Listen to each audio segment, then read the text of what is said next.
That's a very good question. What does the co-lead game designer of Uncharted 3 do? We're primarily in charge of making sure that the game. How do you even describe it? It's so hard. I mean, I look at it as a game designer being the storyteller, you know, the director, the crafter of the experience. A co-lead game designer at Naughty Dog is responsible for whatever we got to do right now. That can mean maybe coming up with a good idea. It very often means listening to good ideas from our teammates all around us, not just on the design team, but the artists and the animators, the programmers and the audio people, the visual effects guys that we work with. All are terrific game designers in their own ways. We wear a lot of hats. I mean, all the leads at Naughty Dog, we have a lot more responsibility, I think, than a lot of studios because we don't have in-house producers. We kind of are the managers and producers of the team. They're really the ones who handle the scheduling and making sure that all of the individual animations and foreground assets and physics assets and whatever else may be necessary for their levels get into the game at the right time and work awesome and have the design specs and everything of that sort. My main job is sort of corralling the designers into a sort of coherent vision for what the game is going to come out like, and how we translate what we call the active cinematic experience into a gameplay that the player is going to like and be interested in all the time. I think a game designer's first and most important role is to be an advocate for the player. We're always thinking about the player's experience, really from the very beginning when they become aware of the game, all the way through to when they're putting in their 100th hour in our multiplayer game. We're always thinking about how can we make their experience better, how can we draw them further into the fictional interactive world that we've created, and how can we entertain them and surprise them and delight them. We're unwilling to settle for anything other than what we consider to be the best possible experience that we can create. The whole idea of the active cinematic experience, the playable Hollywood blockbuster, only barely made it in. There was like one moment in Uncharted 1 that pretty much everyone picked out as like, that's the bit that we want to do in Uncharted 2. And so Uncharted 2 was, hey, that little moment, that 30 seconds of gameplay, how do we make a game that evokes that the entire time? Uncharted 2 was an amazing experience, putting that game together, creating all of that new technology, and doing the groundbreaking things that we did with it. There were so many things in Uncharted 2 that we did that had never been done before. In particular, in terms of having characters running around, interacting on an environment that could move. And so I guess in the process of making Uncharted 3, we really took that idea and ran with it. Don't. Stay down. We now felt like we had more freedom and time and energy to explore more of the artistic aspects of it. As storytellers, it's really important to us that the viewer is engaged with our characters.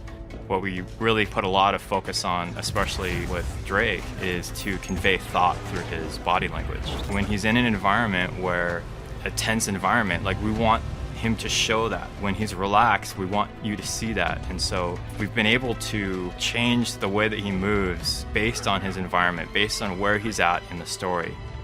There might be sections where Drake is just completely exhausted, and when you stop moving him, he'll just collapse to the ground, and you kind of pick him back up again, and you feel kind of like, come on, like let's go, it's just a little bit further, we can do this. And it's something that I hope the players appreciate. Suddenly we have the great majority of the technology that we need to make the type of game that we wanted to make from the beginning. And the question becomes, well, where do we go from here? Immediately, we thought about desert, sand. Sand is a very big challenge technologically. It flows and moves and mounds and changes and shifts like water, but also in a more viscous way. So there are all sorts of different gameplay ideas that came from that. I see him! If we could do anything at all that we wanted to do with the same kind of technology, what could we do? And that's what's led us to think of insane things like a whole level which turns, through 90 degrees at key stages of the gameplay on the sinking cruise ship. The cruise ship is one of the most technologically advanced levels I've ever worked on, and certainly I think any other company's worked on. Like, the cruise ship's being driven by a real-time wave ocean simulation that drives the animation of the ship, so it never cycles the same way twice. It feels different every time you play it. When I started the cruise ship, I was actually planning on faking most of that with animation. But then we have this awesome guy, Carlos Gonzalez here, and he was like, why would you do that? Why would you fake it with an animation when we can make you a fully procedural ocean? Nice day for a boat ride. That's one of the other really funny things about Naughty Dog is that I asked for a simpler feature, and Carlos gave me a real-time fully procedural ocean. That's how Naughty Dog rolls. The other sort of big thing that we try to do is to make sure that our multiplayer this time felt much more diverse and interesting, and sort of make it a big ticket item. So what does Uncharted mean, right? Like, it's not only like this big cinematic experience, right? It's also about like your comrades, right? Like the people who you're working with all the time, right? And so we looked at that and like, well, what do we do about that? Okay, well, let's come up with the buddy system. And in single player, we have this cargo plane, and it's really cool sequence in single player. It's extraordinary. And I saw that, and I went to Evan Wells, and I said, Evan, we need to use that in a multiplayer map.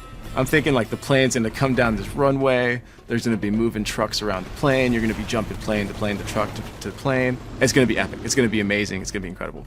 It was one of the most hardest things I've done in my entire life. I saw that and I was like, I thought about all the people that went into making that, the animators and the foreground artists, and Kurt just sitting there and hooking everything up in all the different possible ways it could work. And I was like, we're crazy.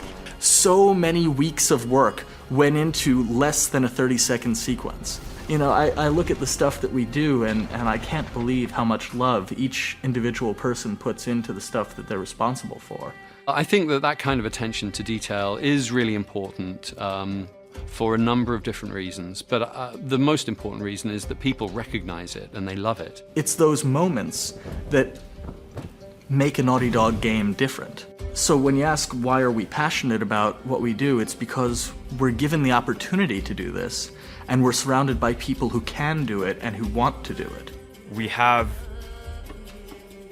an incredible amount of resources at our disposal, but we think so much bigger than what we have, that there's always something that's pushing us to go a little bit further. The way the studio gets things done is because people care. And the mentality of the company is, if we see you care so much, then we'll let you go and go take care of it. And I think that's really what makes the company come together.